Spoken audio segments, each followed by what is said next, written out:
dans les leçons précédentes, je vous ai montré comment pouvoir sélectionner un objet et le détourer. Nous avons maintenant une autre technique pour pouvoir détourer de façon un peu plus précise un objet que nous voudrions donc mettre. Par exemple ici, j'ai pris une chambre d'enfant. Imaginons qu'on me demande, voilà, il faudrait faire la décoration. Donc j'ai pris un petit mignon.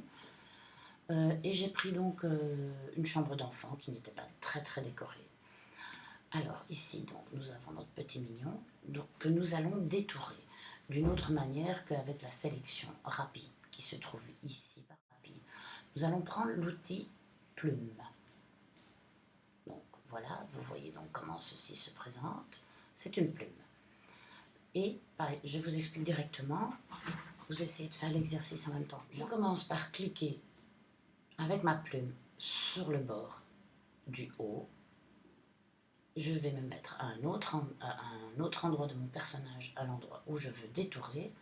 Je clique et en laissant mon doigt appuyé, je tire pour pouvoir permettre à la plume d'arrondir.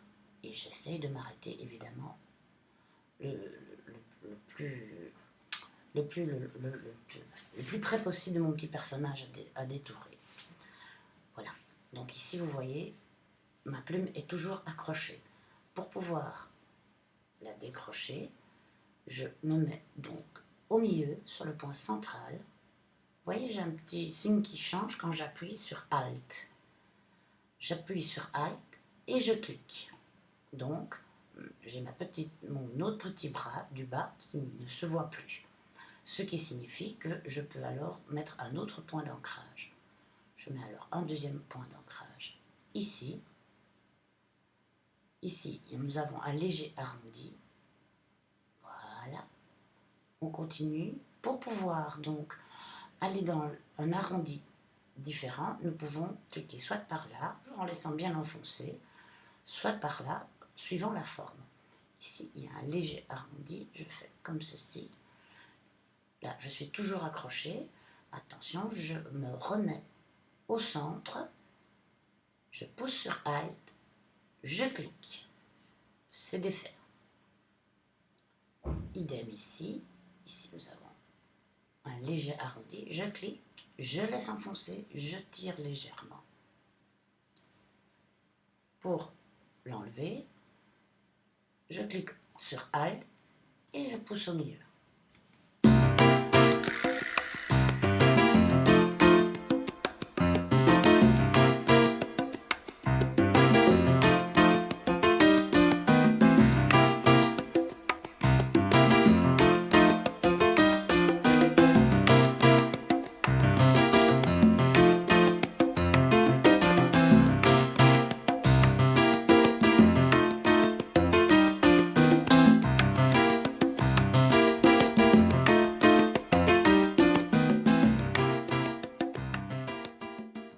Nous avons donc maintenant, comme vous pouvez le constater, tout le tour de notre petit mignon qui est sélectionné d'une petite ligne.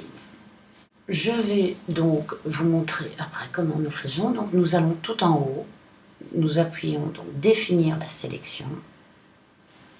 On dit OK. Vous voyez donc, nous avons ici donc toute notre petite ligne qui clignote. Ça veut dire qu'il a bien compris qu'on demande de sélectionner donc cette partie-là.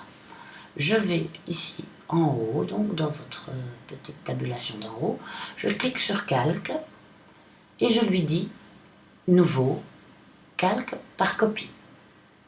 Voilà. Vous avez donc vu qu'un nouveau calque s'est mis ici, là, le calque 3. On pourrait le nommer si on veut. Quand on a beaucoup de calques, c'est important de le faire. Je ferme mon calque de départ et j'ai un calque avec un mignon tout seul.